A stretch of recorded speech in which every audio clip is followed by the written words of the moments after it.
Kabine Fofana, bonjour. Bonjour. Je rappelle que vous êtes le président de l'Association guinéenne des sciences politiques.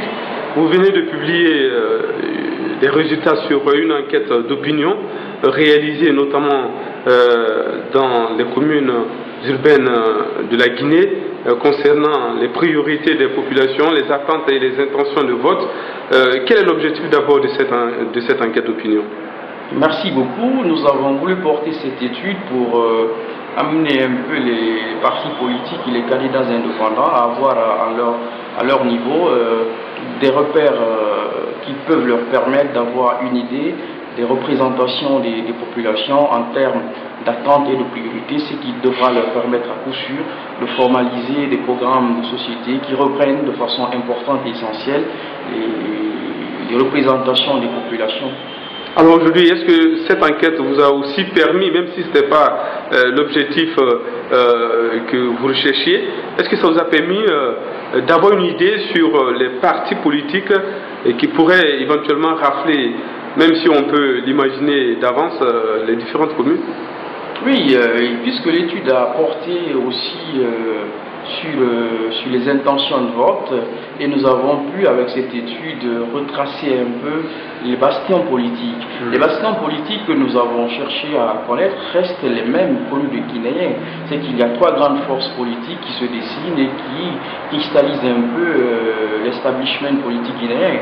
C'est le RPG, l'UFDG et l'UFR. Et pour cette étude, on a par exemple compris que le RPG revenait dans pas mal de communes. C'est notamment la commune de Farana, la commune de Cancan, la commune de Matoto, et l'UFDG est une commune c'est une formation politique, voilà j'en viens, c'est un parti politique champion à Labé, à Dixine et à Ratoma. L'UFR vient de façon importante comme première formation politique qui pourrait rafler la commune de Matam, et elle est en ballottage avec le RPG à Kalou. Alors, est-ce que on pourrait se demander comment est-ce que vous avez réalisé cette enquête d'opinion, l'échantillonnage, comment ça s'est fait sur le terrain? On imagine que ça n'a pas été facile quand on sait qu'il n'y a pas de base à proprement parler pour ce genre d'enquête en Guinée. Oui, les difficultés pour la mise en œuvre d'une enquête d'opinion en Guinée sont celles liées premièrement au fait qu'il n'y a pas de base de sondage importante. C'est que lorsque vous voulez aujourd'hui interroger 2000 personnes sur Conakry en partant d'informations liées, disons, aux données sociodémographiques, c'est difficile.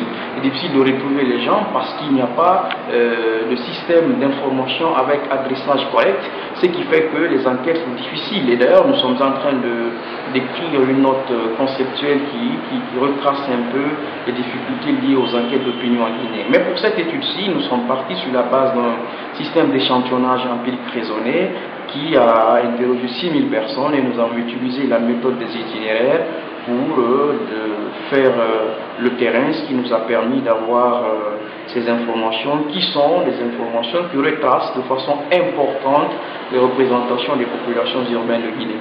Monsieur Kabine Fofana, merci d'avoir répondu à nos questions. Merci beaucoup.